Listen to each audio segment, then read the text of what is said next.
만약 아내가 집을 나가 별거를 하면서 떨어지는 상태에서 이혼소송을 제기를 했어요. 이 상황에서 부양료 청구를 하면 재판부에서는 어디 아프세요? 라고 먼저 물어볼 거예요.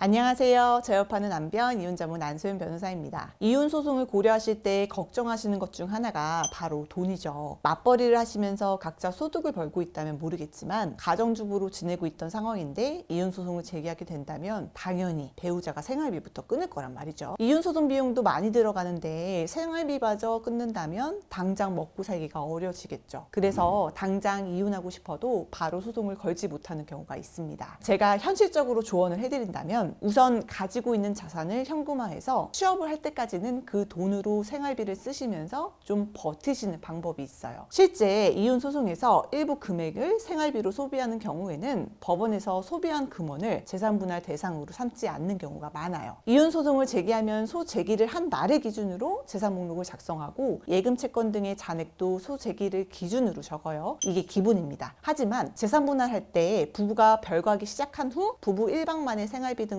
재산을 소비하였다면 소재기일 기준 예금 채권과 변론 종결이 된 시점의 예금액이 다르겠죠. 그렇다면 소재기 시점이 아닌 변론 종결 시점에 감소된 예금액으로 재산을 주장을 하는 거예요. 소득 활동을 할 수 없어서 생활비로 소비했던 사정을 강조하시면 법원에서 감소된 예금액을 재산분할 대상으로 인정해 줄 가능성이 있습니다. 그런데 이렇게 말씀을 드리면 간혹 예금 채권을 몽땅 인출해서 생활비로 썼으니까 없어요. 0원입니다. 라고 재산 목록을 작성하시는 경우가 있으신데요. 그럼 인정 안 될 가능성이 높습니다. 우선 생활비로 써서 없어진 걸 인정해 주는 건 예외적으로 인정을 한다는 거예요. 소득 활동을 바로 할 수 없는 사정과 생활비로 통상 들어가는 비용 정도로 감소했다는 사실을 보고 인정을 해주는 거라서요. 평균 생활비를 상회하는 금액이 전부 인출되거나 소비되었다고 해서 이걸 바로 생활비로 인정해 주지는 않습니다. 오히려 너무 많은 금액이 한꺼번에 인출되거나 소비되었다면 이건 생활비가 아니라 다른 형태로 재산을 보유하고 있다고 추정을 해서 인출액 전액을 재산분할 대상으로 포함시킬 겁니다. 만약 예금 채권조차 없어서 생활비를 충당할 방법이 없다면 어떻게 하면 좋을까요? 그럴 때에는 부양료 청구를 사전 처분으로 신청해 보시는 방법이 있습니다. 부양료 청구요? 아니 그런 좋은 방법이 있으면 처음부터 이야기를 하시지 라는 생각하실 수도 있는데요. 이게 좀 인정되기 까다롭습니다. 청구한다고 무조건 다 인정되는 게 아니기 때문인데요. 양육비는 미성년자 자녀가 있으면 이혼소송 초반에 사전 처분으로 쉽게 지급받을 수가 있는데요. 부양료는 부부 당사자들이 서로 부양할 의무가 있는 거라 어느 한쪽한테만 부양 의무를 인정해 주진 않거든요. 이게 무슨 말이냐면 만약 아내가 집을 나가 별거를 하면서 떨어지는 상태에서 이혼소송을 제기를 했어요. 이 상황에서 부양료 청구를 하면 재판부에서는 어디 아프세요? 라고 먼저 물어볼 거예요. 이 속뜻이 무엇이냐면 양육의 의무는 부모가 자녀를 일방적으로 아무런 대가 없이 양육할 의무가 주어지는 건데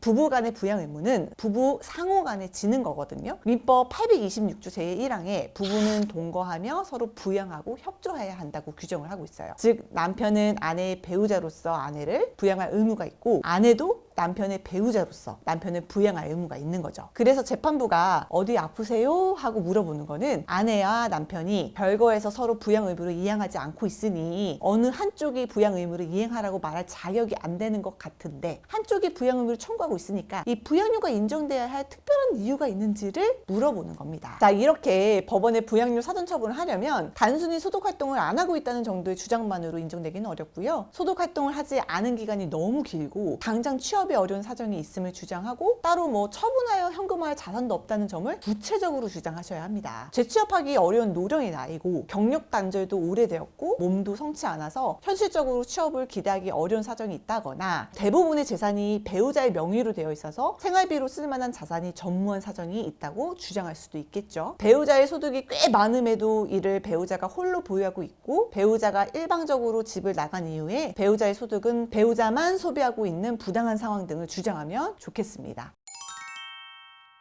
제가 말씀드린 사항들을 잘 주장하셔서 부양료 사전 처분을 받는다면 매달 부양료를 받으면서 이혼 소송을 진행할 수 있으니까 소송이 빨리 종결돼야 한다는 압박감 때문에 소송을 중도에 포기하거나 불리한 조건으로 성급하게 소송을 마무리 짓게 되지 않을 수 있습니다. 오늘은 부양료 사전 처분 제도와 더불어 이혼 소송 진행 시 생활비가 고민되시는 분들을 위한 팁을 소개해 드렸습니다. 오늘 영상이 도움이 되셨다면 구독과 좋아요 부탁드릴게요. 다음에도 도움되는 주제로 찾아뵙겠습니다. 끝까지 시청해 주셔서 감사합니다.